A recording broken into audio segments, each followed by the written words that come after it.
Hey, Top Penalized Math Industry, we're going to be trying to factor single trinomials. So, to start off the video, we're going to try and play some sort of game. It's called the diamond problem. It's called that because there are 4 numbers that are in 4 corners of the 2 lines. Here's another one, but what we're trying to do to solve the diamond problem is what 2 numbers go into here, because these 2 right here, these 2 sets, will build upon and give you a strategy and a pattern to solve this one. What do you think those 2 numbers are? Type in the comments below, because it will help us understand what exactly is a single trinomial. Well, if you feel really confident about that, and you're done pausing this video, here's what we see as a pattern. So we have 14, 2, 7, and 9. 2 and 7 add up to 9. And 2 and 7 multiply each other to 14.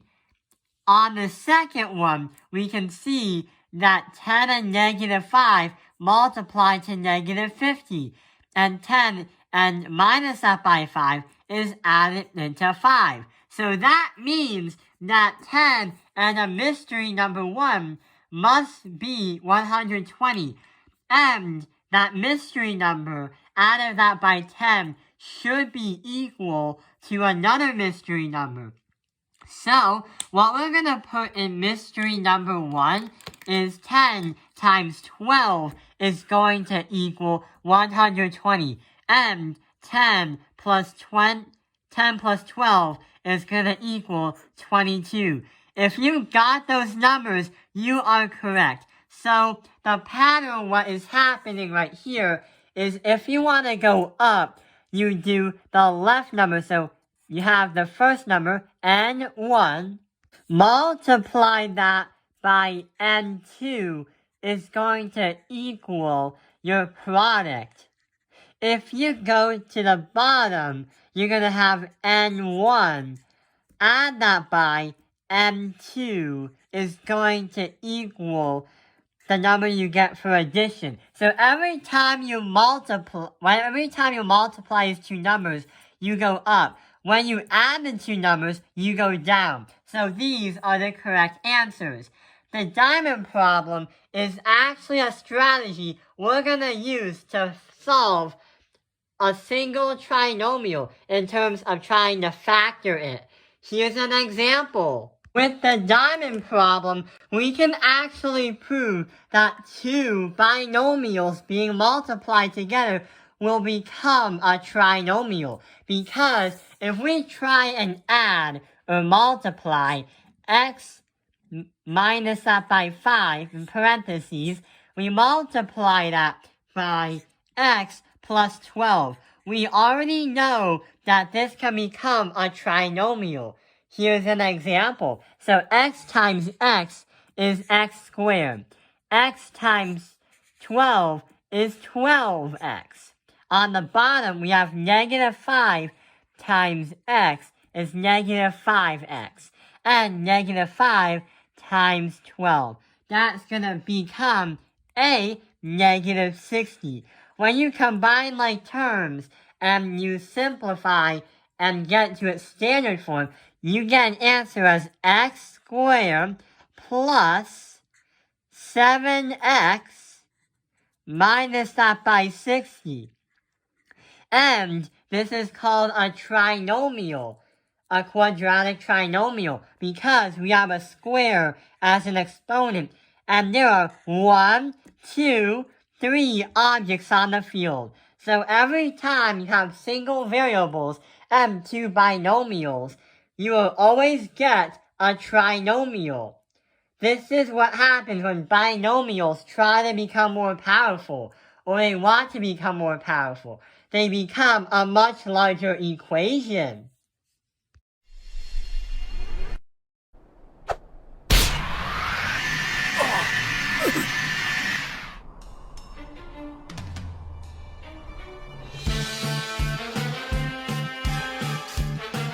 Who will challenge me? I'll take care of this. You think just 'cause you've fused you're a match for me? Don't make me laugh. Enough waiting around!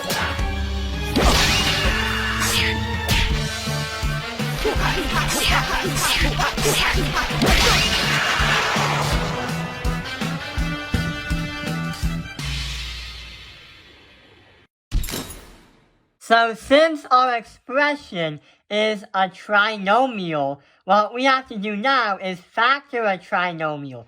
But we have another expression right here. Do you think that there's something strange about these two expressions? Well, the two expressions not only have three numbers on the field, but the structure that they have. Because they always have an exponent of a variable with an exponent, a variable, and a number. So pretty much there is some sort of structure. This structure is called an equation using the letters x, ax squared, plus bx plus c. So basically what happens is ax squared represents your x squared. Bx represents your negative 10x or 7x, the coefficient with the variable. And c represents the last number right here, the normal number, like negative 60 and positive 24. So we're going to use this equation or expression right here to find the factors of this one right here. So we have A, B, and C. These will represent numbers later. So let's try and draw those two lines known as the diamond problem. Because we can use that to find the factors, what two binomials will be factored into this one, so we can understand what two binomials can be multiplied together. So what we're going to do is, when we have A is going to be 1. Your letter A represents the x squared. And the reason why A or the x squared has to have a coefficient of 1 in it, because if it's 2 or another thing, another number, then it's not going to work. The math is going to explode, kaboom, and the diamond method is not going to be very helpful finding the two binomials. So, if you have A equals 1, and you just have x squared, then it's going to work. With B and C, that's where you place it on the diamond chart. So, B is going to be placed on the bottom, while C is going to be placed on the top. When you add those numbers on here, your left and your right is going to be binomial 1 and binomial 2. And when you fact check and get two binomials, multiply them together to make sure you have the same exact expression as the question listed above your assignment. So let's try and do the math. So we already know that A has to be a coefficient of x squared, or just 1. Now let's try B. B is going to represent negative 10. So we're going to put negative 10 right here. C is going to represent 24. So we represent 24 right here. So what two numbers right here can equal the product to 24 and the sum to negative 10? Well, what we can do is try and find the common factors of 24 and negative 10. Like in our previous video, we would make a rainbow during St. Patrick's Day. So 1, 24. 2, 12. 3, 8, 4, 6, and so on. And we would make a rainbow. That's called the rainbow strategy. So, when we find those, what two numbers could multiply up to 24 and negative 10? Well, we can have negative 4 and negative 6 there, because multiplying negative 4 and negative 6 is a positive 24. But adding -4 and -6 will get you a -10. So we have -4 and -6 as our mystery numbers will become our answers. So what we're going to do to write them as binomials is binomial 1 is going to represent the left side, or x in parentheses -4.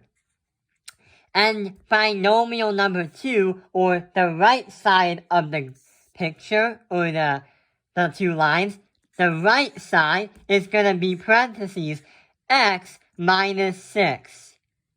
When you do those and multiply them together, you should be able to get x squared minus 10x plus 24. Let's test it and see. So, here is our expression.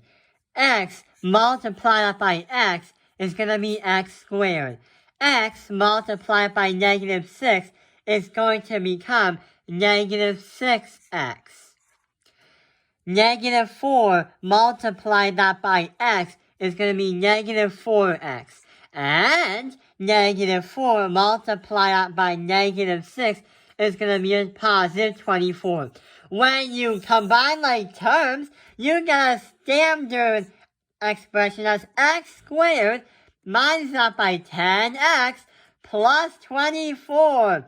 And that is known as a quadratic trinomial. So what we just did is find the two binomials, or the two factors that can be multiplied into this trinomial. This method only works if you have a variable and the exponent of something. You can't have a coefficient of 2 or any other number, just 1.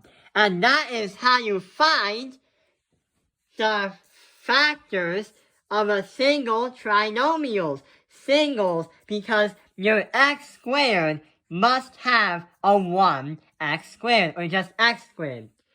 I hope this video has helped you. Thank you for watching Tao Ping Airlines Math Industry. Like and subscribe!